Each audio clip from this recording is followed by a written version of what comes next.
这台车行驶的时候，大概就是电机这个位置有异响，我们听一下。这是怎么回事呢？我们还是用千斤顶把轮子顶起来看一下。顶起来之后呢，空载运转也是有这个声音。我们看一下另一边这个轮子，两边都有这个声音，声音是一样的，很有可能就是电机或者差速包里边的轴承或者齿轮损坏了。我们现在打开看一下，我怀疑是差速包里边损坏了，需要先把2个半轴给它拆掉。其实这种车呢，质量确实不咋样，才开了1年多，这个车子光是换的配件都花了不少钱。这台车这个刹车片还有刹车盘都是换的新的，这个刹车盘还有刹车片都换2次了，才1年多的车子。现在我们刹车盘拆掉之后，把这个半轴给它拆出来，半轴上有个卡簧，取出来之后，我们现在把半轴给它拉出来。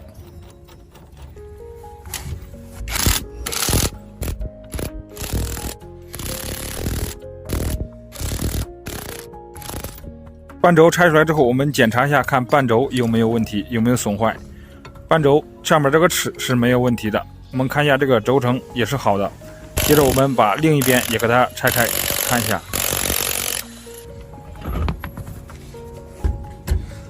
轮子拆掉之后，我们接着开始拆这个刹车泵，刹车泵上2颗螺丝，拆掉之后，这个刹车泵就可以拿掉了。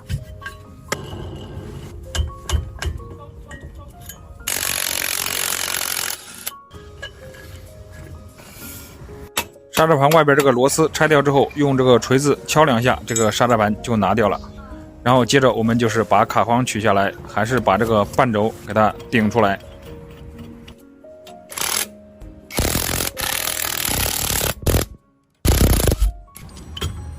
现在这边的这个半轴也拆掉了，我们看一下，这边这个半轴也是没有问题的。那接着我们就开始拆这个中间这个差速包了，肯定是这个差速包的问题了。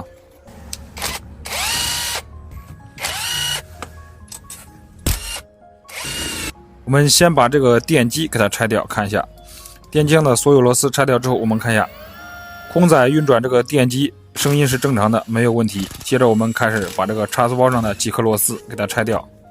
这个差速包里的油不知道是加错了还是加多了，还是这个差速包烂掉了，这个差速包外壳里边都是油。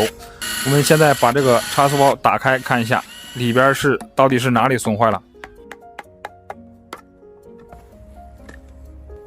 这个差速包有轻微的裂痕，还有这个主要是这个齿轮，大齿轮已经打坏了好几个齿。这样呢，我们一般都是整个把差速包给它换掉了。现在我们拿一个新的。这个差速包里边一般都是加齿轮油，大家说加这个机油怎么样？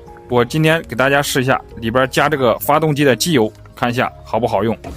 以前我也加过这个机油，加机油我感觉这个车子更丝滑。加那个齿轮油，这个冬天呢天冷，它车子有点闷，加这个机油呢就非常丝滑。大家有没有这种感觉？有没有往里边加机油的？这个机油一般比这个齿轮油的粘度要低一点，所以它车子开起来也会比较省电。大家说是不是这种情况？好，现在我们差速包和电机都已经安装好了，现在我们这边这个半轴也装上去了。刹车盘装上之后，刹车泵我们固定上去，这个轮子装上去，我们这边呢就安装好了。好，这边已经安装完成，我们现在开始安装另一边。这边先把半轴给它装进去，装好之后把这个卡簧给它卡上，接着呢我们把这个刹车盘给它装上去，螺丝固定上，开始安装这个刹车泵。刹车泵上有2颗螺丝，拧紧之后，我们现在把轮子装上去，就安装完成了。